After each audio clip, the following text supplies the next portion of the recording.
Friends, today I am taking up Constitutional Law of India Part 2, Semester 2. The topic is most important Indian Supreme Court cases, judgments interpreting Articles 301 to 305 that are related with freedom of trade in India. Now, friends, I want to discuss the main important cases, and all the cases cannot be taken up in this video. So let us start. What is the idea behind the judgment? These judgments collectively define the fine line between state power to tax and regulate and the constitutional guarantee of free trade, commerce and intercourse across India. The first case which I am going to discuss is Atiyawari Tea Company Limited versus State of Assam, 1961. What were the key aspects of the case?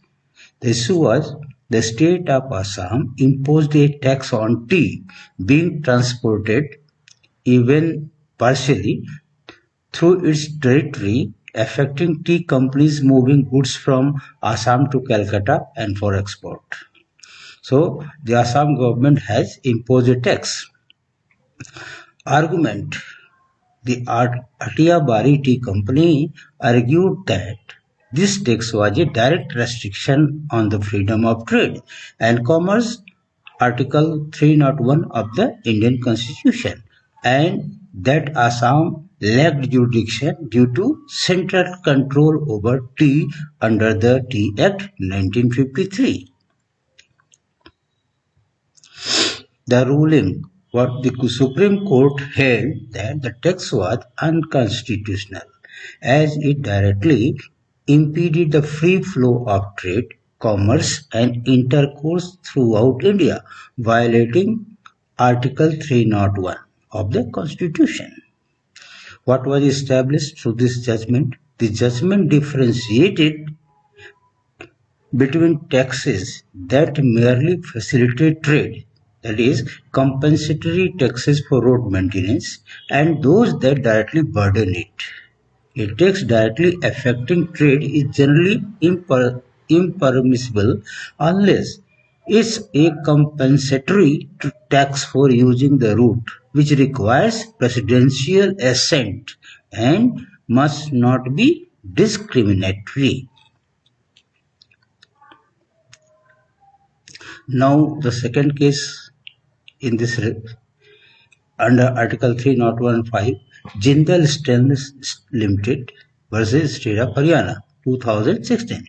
The Jindal Stainless Steel versus State of Haryana was a landmark Supreme Court decision upholding the constitutional validity of anti-tax laws, clarifying that non-discriminatory taxes on goods entering a state for use, sale or consumption are permissible even if similar goods are not produced locally, and distinguishing hostile discrimination from permissible differentiation under Article 304A of the Indian Constitution, resolving a major tax deadlock. Key points of the judgment. The 9 judges bench affirmed that states have the power to levy entry tax, which comes under entry 52 state list for economic unity and fiscal federalism. A non-discriminatory tax that does not restrict free trade, Article 301, is valid even if it taxes goods from other states. Article 304A interpretation. The court clarified that Article 304A prohibits hostile discrimination and not mere differentiation, allowing incentives for backward areas. The judgment